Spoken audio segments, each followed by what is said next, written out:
Good morning lovely students. So in my previous lecture हमने अपना cranial nerves खत्म कर लिया था। कौन सी लॉन्गेस्ट क्रेनियल नर्व है आप मुझे कमेंट सेक्शन में लिख के बताएंगे। क्रेनियल नर्व्स कितनी होती हैं हमारी 31 पेयर्स। ठीक है, ये क्वेश्चन ज़्यादा पूछता नहीं है, एराइज होता है आपका क्वेश्चन मेनली क्रेनियल नर्व से। स्पाइनल नर्व आप गूगल पे सर्च करके उसको एक बार देख सकते हो क्योंकि वहाँ से क्वेश्चन नहीं आते हैं।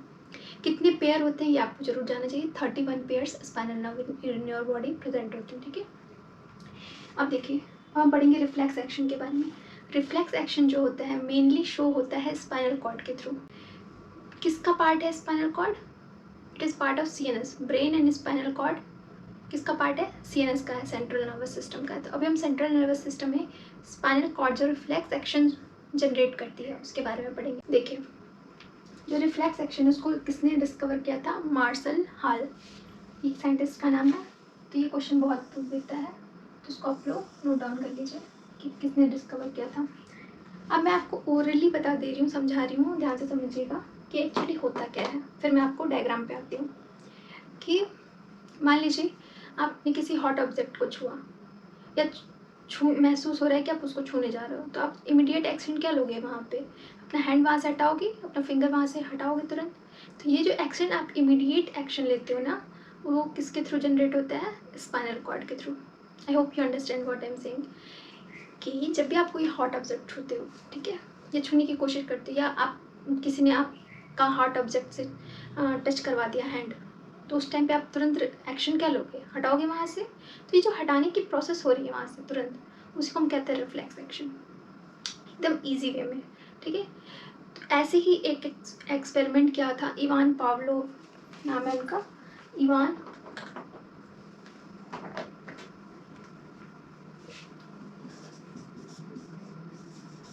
पावलोव। इन्होंने एक एक्सपेरिमेंट किया था डॉग्स पे। इसको भी ध्यान से समझिएगा कि इन्होंने जो एक्सपेरिमेंट किया था अपना डॉग्स पे किया था।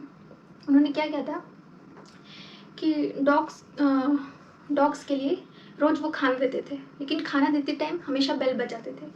तो जब बेल बजाते थे और खाना देते थे, सेकेंड टाइम भी सेम उन्होंने किया कि बेल बजाया और खाना दिया डॉग को। फिर तीसरे टाइम भी यही किया, बेल बजाया, फूड अवेलेबल करवाया। तो जब उन्होंने 5वीं बार ऐसा किया, उन्होंने सोचा कि चलो थोड़ा कुछ चेंज करके देखते हैं कि कुछ डॉग अपना एक्शन शो कर रहा है कि नहीं, रिफ्लेक्स एक्शन। तो उन्होंने क्या किया 5वें बार में कि घंटी बजाई, ठीक है, लेकिन खाना नहीं दिया, फूड अवेलेबल नहीं करवाया। ठीक है, तो डॉग वहाँ पे आ गया। जब डॉग आ गया तो उसने क्या महसूस किया? उन्होंने देखा कि उसके मतलब माउथ से सलाइवेशन की प्रोसेस हो रही है। तो ये क्यों हो रही है?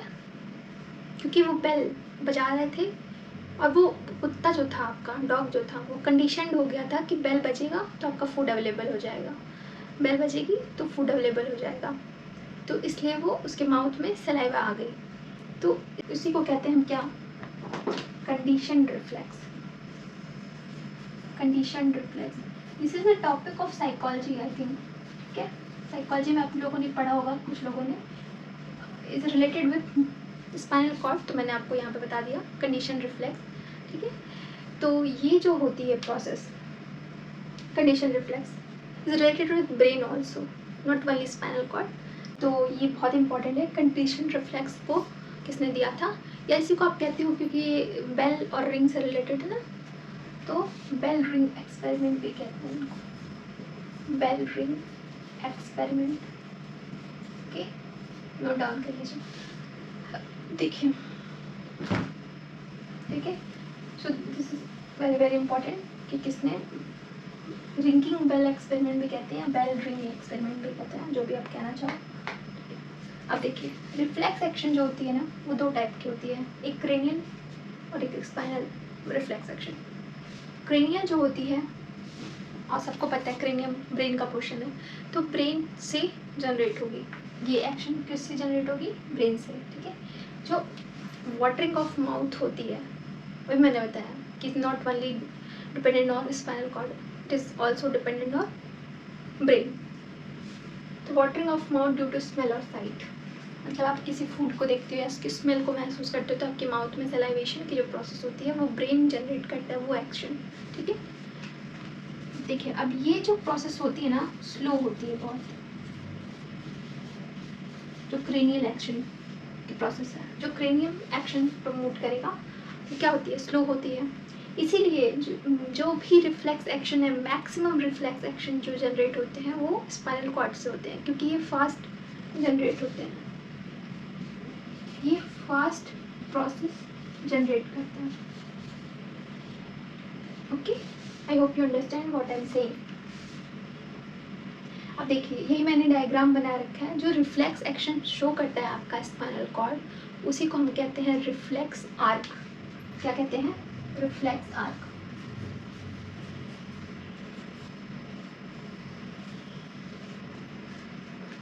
वॉइस को थोड़ा इग्नोर कीजिएगा, नॉइस को। एक्चुअली क्या है, जो बगल में हमारे वो रहते हैं, उनका जो एसी है वो बहुत तेज़ आवाज़ करता है, तो आवाज़ अंदर तक भी आती है, तो उसके लिए मुझे माफ़ कीजिएगा आप लोग, ठीक है। अब देखिए, रिफ्लेक्स आर्क क्या होता है, थोड़ा साउंड तेज कर लीजिए आप लोग, वॉइस को। देखिए, ये है स्पाइनल कॉर्ड आपका, मतलब अगर आपका ब्रेन वाला एरिया है और ये आपका स्पाइनल कॉर्ड वाला एरिया है, तो यहाँ से अगर आप कट करके इनको निकालोगे यहाँ पे, ठीक है, तो ऐसा कुछ डायग्राम आपको दिखेगा। देखिए, जो स्पाइनल कॉर्ड का इंटरनल रीजन होता है ना, मैंने बताया था कि ग्रे मैटर और वाइट मैटर। तो ग्रे मैटर क्या होता है, ब्रेन में वाइट मैटर अंदर की तरफ होता है, ग्रे मैटर बाहर की तरफ होता है। जस्ट उसके अपोजिट होता है स्पाइनल कॉर्ड में, ग्रे मैटर अंदर की तरफ होगा और वाइट मैटर बाहर की तरफ होगा, ठीक है। तो जो ग्रे मैटर है स्पाइनल कॉर्ड का, किस शेप का होगा ये आपका ग्रे मैटर? एच शेप्ड, या इसको आप कह सकते हो बटरफ्लाई शेप का भी हो सकता है, बटरफ्लाई शेप, ठीक है। अब देखिए क्या होता है, ये आपका स्पाइनल कॉर्ड का रीजन है। इसमें ये जो उठा हुआ है ना आपका ये वाला पोर्शन, इसको कहते हैं डॉर्सल हॉर्न, इसको कहते हैं लेटरल, लेटरल साइड में है लेटरल हॉर्न, वेंट्रल हॉर्न, ठीक है। तो इधर भी सेम कहेंगे इसको डॉर्सल हॉर्न। डायग्राम में इसको ध्यान से समझिएगा, dorsal horn, sorry, dorsal horn, this is your ventral horn. अब क्या होता है, कुछ नहीं है इसमें, ध्यान से देखिए कि मान लीजिए आपका हैंड है, किसी हॉट ऑब्जेक्ट से कैंडल के पास आया, फिंगर्स आप क्या है, ठीक है। तो आप यहाँ से एक्शन एक जनरेट होगा, यहाँ से सेंसेशन जाएगी किसके पास, यहाँ से सेंसेशन किसके पास जाएगी, डॉर्सल रूट गैंग्लिया से होती हुई आपकी जाएगी स्पाइनल कॉर्ड में, ठीक है। यहाँ से सेंसेशन आपकी जाएगी कहाँ, डॉर्सल रूट गैंग्लिया से। डॉर्सल रूट गैंग्लिया क्या होती है, डॉर्सल रूट गैंग्लिया, देखो डॉर्सल रूट गैंग्लिया जहाँ सेल बॉडी पाई जाती है आपकी, उसको डॉर्सल रूट गैंग्लिया कहते हैं। और डॉर्सल रूट गैंग्लिया में सेल बॉडी जो है, एक सेल बॉडी का एक स्ट्रक्चर, वो दोनों साइड में जाता है, दोनों तरफ ऐसे जा रहा है ना, यहाँ लूप बना के दोनों तरफ जा रहा है, इसी को डॉर्सल रूट गैंग्लिया कहते हैं। और इसको एक और नाम से जाना जाता है, स्यूडो यूनिपोलर न्यूरॉन, ठीक है, स्यूडो यूनिपोलर न्यूरॉन। जब भी आपकी नर्व ऐसे सेल बॉडी बना के दोनों साइड में निकलती है, तो उसको हम कहते हैं स्यूडो यूनिपोलर न्यूरॉन, ठीक है। I hope you understand. तो दोनों तरफ ऐसे जाएगी, ठीक है, दोनों तरफ जा रही है, दोनों तरफ जा रही है ना एक जगह से, तो उसको हम कहते हैं स्यूडो यूनिपोलर न्यूरॉन। अब डॉर्सल रूट गैंग्लिया क्या होती है, सेल बॉडी का जो होती है, ऐसे समझिए आप, मैंने क्या बताया था, बॉडी से जो सीएनएस की तरफ जाएगा, बॉडी से जो सीएनएस की तरफ नर्व जाती है इम्पल्स लेके, उसको हम क्या कहते हैं, यस, उसको हम क्या कहेंगे, एफरेंट न्यूरॉन। याद आया, एफरेंट न्यूरॉन या सेंसरी न्यूरॉन, ये सब बताने की मुझे ज़रूरत नहीं है, ये सब मैंने पढ़ा है, सेंसरी न्यूरॉन, ठीक है। जो भी बॉडी से, बॉडी पार्ट से, इफेक्टर ऑर्गन से, सॉरी, बॉडी पार्ट से जो भी सेंसेशन सीएनएस तक जाएगी, सीएनएस स्पाइनल कॉर्ड है आपकी, ठीक है, तो उसको हम क्या कहेंगे, सेंसरी न्यूरॉन, एफरेंट न्यूरॉन। क्योंकि ये डॉर्सल वाला एरिया है तो इसको हम डॉर्सल रूट भी कहते हैं, ठीक है, dorsal root. This is your ventral root, ventral root. और इनको क्या कहेंगे, मोटर न्यूरॉन, जो सीएनएस से आपका इफेक्टर ऑर्गन तक सेंसेशन ले जाएगी, मोटर न्यूरॉन, और इसको क्या कह देंगे, एफरेंट का opposite efferent neuron, efferent neuron. Okay, hope this will be clear to you. कौन सी न्यूरॉन, यहाँ तक आपका जो सेंसेशन लेके जा रही है वो कौन सी न्यूरॉन है, सेंसरी न्यूरॉन। डीआरजी यही काम करती है कि सेंसेशन को लेके जाएगी आपको सीएनएस तक, ठीक है, सीएनएस तक लेके जा रही है ना आपके, मतलब पेरिफेरल नर्वस सिस्टम से सेंसेशन को लेके जाएगी आपके स्पाइनल कॉर्ड तक। तो this is the role of DRG, dorsal root ganglion. Okay, so यहाँ पे सेंसेशन जाएगी। अब यहाँ पे जो सेंसेशन है ये यहाँ पे भी, तो यहाँ से यहाँ सेंसेशन आपकी कैसे आएगी, तो इसको हम कहते हैं, यहाँ से सेंसेशन आएगी आपकी यहाँ तक, जो इफेक्टर ऑर्गन तक ले जाने का काम करेगी, जो मीडियोकर का काम करेगी, उसको हम क्या कहते हैं, this one is your interneuron. क्या कहते हैं, क्या कहते हैं इसको, yes, interneuron. This one is your called interneuron, और रिले न्यूरॉन भी कहते हैं, और रिले न्यूरॉन। ठीक है, तो ये सेंसेशन फिर आपकी वापस से इफेक्टर ऑर्गन तक जाएगी ना, कौन लेके जाएगा इसको, यस, मोटर न्यूरॉन। कौन लेके जाएगा, मोटर न्यूरॉन लेके जाएगी। कहाँ लेके जाएगी, इफेक्टर ऑर्गन तक। अब इफेक्टर ऑर्गन आपकी कौन सी होगी, मसल्स, बॉडी पार्ट्स में जो मसल्स होंगी, ग्लैंड्स जो होंगी, वो इफेक्टर ऑर्गन की तरह बिहेव करेंगे आपकी। ठीक है, सो मान लीजिए ये आपकी मसल्स हैं, ऐसे मैंने बना दिया, दिस इज योर मसल्स और ग्लैंड्स जो भी। तो ये आपकी मसल्स जो हैं, मसल्स ही आपको फोर्स करेंगी कि आपको वो एक्शन लेना है, कि आपको वो हाथ वहाँ से उस ऑब्जेक्ट, हॉट ऑब्जेक्ट से हटाना है। तो इफेक्ट मतलब इफेक्टर ऑर्गन आपका इफेक्ट शो करेगा, अपना रिस्पॉन्स शो करेगा।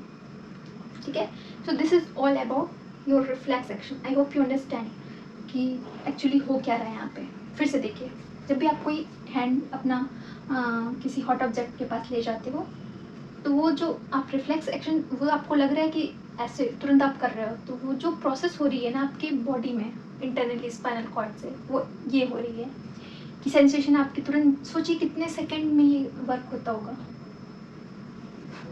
बहुत ही कम टाइम में, कि सेंसेशन लेके जाएगी डॉर्सल रूट गैंग्लियन से आपके स्पाइनल कॉर्ड रीजन से, सेंसरी न्यूरॉन लेके जाएगी, फिर यहाँ पे ये सिग्नल इसको, हाँ कि अब मुझे अपना रिस्पॉन्स शो करना है, तो स्पाइनल कॉर्ड रिले न्यूरॉन को लेके फिर मोटर न्यूरॉन से इफेक्टर ऑर्गन के पास जाएगी। ठीक है, फिर ये रिफ्लेक्स एक्शन अपना शो करेगा, अपना हाथ आग से, हॉट ऑब्जेक्ट से हटा लेगा। सो दिस इज हैपनिंग हियर। इसी को हम कहते हैं रिफ्लेक्स आर्क। क्या कहते हैं, reflex arc. Hope this will be clear to you.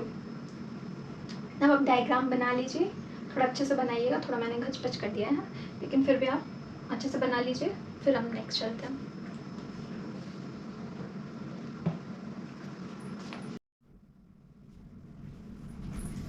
Okay, तो डायग्राम बना लिया आप लोगों ने। ठीक है, अब देखिए, रिफ्लेक्स एक्शन जो होते हैं दो टाइप के होते हैं, एक इनेट भी होता है, एक तो मैंने आपको क्रेनियल और स्पाइनल रिफ्लेक्स एक्शंस बता दिए। उसके अलावा आपका जो होता है कुछ रिफ्लेक्स एक्शन इनेट होते हैं और कुछ रिफ्लेक्स एक्शंस आपके एक्वायर्ड होते हैं। इनेट मतलब होता है हमेशा बर्थ से। ठीक है, हमेशा जो भी रिस्पॉन्स होगा अगर बर्थ से प्रेजेंट है आपकी बॉडी में, बर्थ टाइम से ही, उसको हम कहते हैं इनेट। ठीक है, और ये क्या होते हैं, अनकंडीशनड होते हैं। जैसे मान लीजिए आपकी जो आइज़ ब्लिंक करती है, ऐसा तो है नहीं कि छोटे बच्चों में नहीं करती होगी। स्नीजिंग जो होती है छोटे बच्चों में भी होती है, आप में भी होती है। ठीक है, तो ये सब जो ब्लिंकिंग ऑफ आइज़ है, स्नीजिंग है, ठीक है, blinking of eyes note down कर लीजिए, ब्लिंकिंग ऑफ आइज़, स्नीजिंग,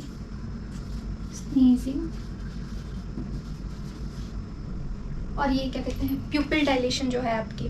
अब भाई प्यूपिल डायलेट होगी, किसी चीज़ को आप देखते हो, आपको कोई चीज़ दिख नहीं रही तो आपकी प्यूपिल डायलेट होगी उसको अच्छे से देखने के लिए।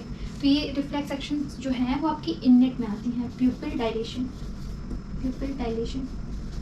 कफिंग भी आपका जो होता है, कफ जो बनता है वो भी छोटे बच्चों में तो बनता ही है कफिंग।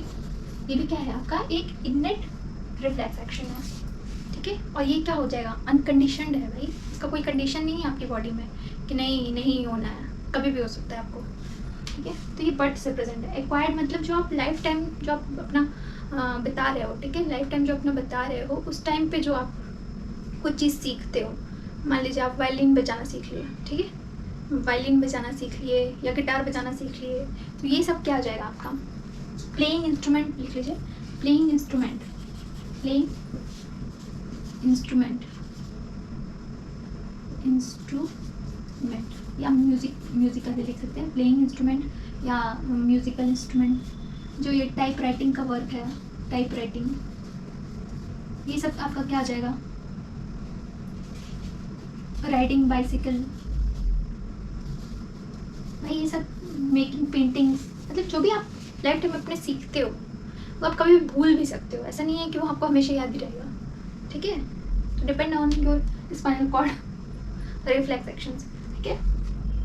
तो जो भी आप अपनी लाइफ टाइम में एक्वायर्ड करते हो चीज़ें, वो आ जाती हैं आपकी एक्वायर्ड में, और ये कंडीशन होंगी भाई। कंडीशन मीन्स आप कभी भी इसको आप भूल सकते हो, ठीक है। और जब वो आप ऐसा हो जाए कि आप बार बार उसी चीज़ को, किसी भी चीज़ को आप बार बार करोगे तो आपको क्या हो जाएंगी, माइंड में रिटेन हो जाती है वो हमेशा के लिए, तो वो चीज़ नहीं भूलती है। हाँ ऑब्वियसली आपके दिमाग में, ब्रेन में कहीं चोट वोट लग गई है, डैमेज हो गया है, तो उस टाइम कुछ चीज़ें आप, जैसे मैंने बताया था आपको हिप्पोकैम्पस के बारे में, कि उस टाइम आप शॉर्ट टर्म मेमोरी लॉस कर सकते हो अगर वहाँ डैमेज हो जाए तो। सो ब्रेन में आपका बहुत ही क्रूशियल रोल प्ले करता है आपका, ठीक है। वहाँ डैमेज हो जाए इसीलिए आपको हेलमेट पहना जाता है कि ब्रेन आपका डैमेज ना हो पाए, क्योंकि सारी नर्व्स तो आपके ब्रेन से ही जनरेट हो रही हैं, ब्रेन और स्पाइनल कॉर्ड से, ठीक है। तो जब नर्व्स ही सिग्नल देना बंद कर देंगी तो आपकी बॉडी वर्क कैसे करेगी, जब नर्व ही अपना काम नहीं कर पाएंगे, न्यूरॉन्स ही अपना काम नहीं कर पाएंगे, तो ऑब्वियसली इसीलिए ब्रेन को डैमेज होने से सबसे ज़्यादा बचाया जाता है, क्योंकि अगर उसमें कोई डैमेज आ गया, डिफ़िकल्टी आ गई, तो उसको थोड़ा सही करना मतलब इम्पॉसिबल जैसा है, डेथ कंडीशन आपकी श्योर ही श्योर है, तो वैसी कंडीशन आ जाती है। Okay, I hope this will be clear to you what is innate and acquired reflex action. अब मिलते हैं नेक्स्ट वीडियो में नेक्स्ट टॉपिक के साथ। आई होप आपको रिफ्लेक्स एक्शन अच्छे से समझ में आ गया होगा, मैंने बिल्कुल ही ईजी वे में समझाया है और इससे ज़्यादा इसमें कुछ पूछेगा भी नहीं, ठीक है। अब आप मुझे कमेंट सेक्शन में लिख के बताइए कि इसमें कौन कौन से कंपोनेंट्स यूटिलाइज हो रहे हैं, मैं बता भी दे रही हूँ वैसे। देखिए, एक तो पहला हो जाएगा आपका सेंसरी न्यूरॉन, क्या जिसको आप डॉर्सल रूट भी कह रहे हो, ठीक है। फिर क्या है आपका रिले न्यूरॉन है, रिले न्यूरॉन या इंटर न्यूरॉन। फिर आपका मोटार न्यूरॉन यूज़ हो रहा है, फिर आपका इफेक्टर ऑर्गन यूज़ हो रहा है, और यहाँ पे आप लिख सकते हो सेंस ऑर्गन भी लिख सकते हो। This is your sense organ ना, hand is your sense organ, यही तो सेंस कर रही है, सेंसेशन को फील कर रही है, तो सेंस ऑर्गन। तो this is, they are many components here.